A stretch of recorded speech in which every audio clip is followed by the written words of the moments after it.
So I'm finding out that something about the whole Lacy Peterson case is kind of odd. Really odd, to put it mildly.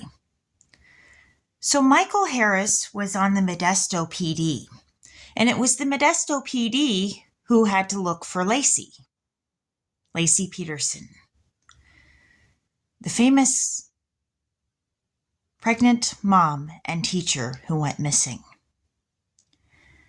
And her body was found in the San Francisco Bay, where Scott Peterson had said he'd gone fishing. Well, the story's about to get fishy.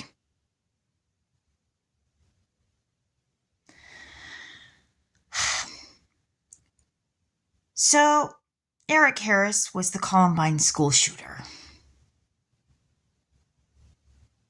I know. It gets weird, right? It'll get weirder. Michael Still, who I knew to be Nathan's sperm donor, my son's sperm donor, is possibly related to Lacy Peterson, who's pregnant and murdered.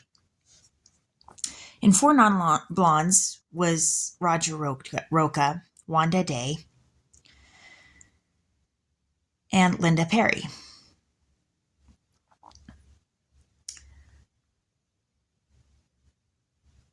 And in Aerosmith was Joe Perry, and Steven Tyler. Lacy Peterson was friends with Kim Tyler, and I went to school with Catherine Tyler.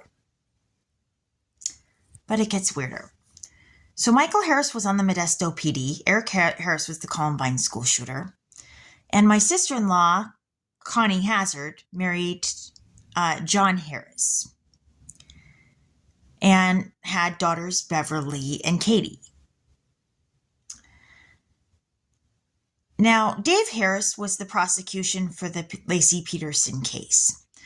So it sounds to me like there's a conflict of interest in the case because you have family members on both sides. You have Scott Peterson's lawyer, who was Pat Harris, and then you've got, Dave Harris is the prosecution and somebody who worked on the police department. So how is that going to be a fair fight?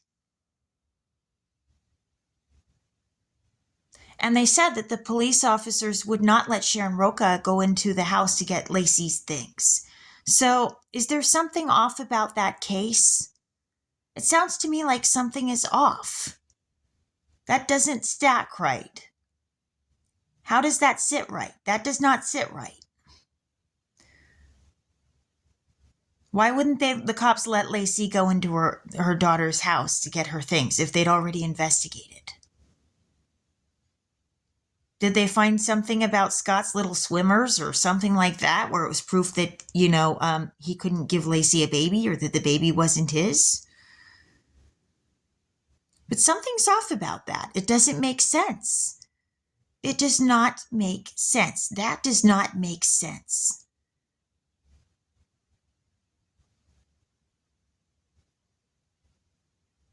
And nobody spoke up about the fact that there was a conflict of interest, that the prosecution shared the same last name as the lawyer. I mean, how come the judge never would have said anything in that case? That's kind of odd. I mean, if you ask me, that's weird. Weirder? We've welcomed into the Twilight Zone.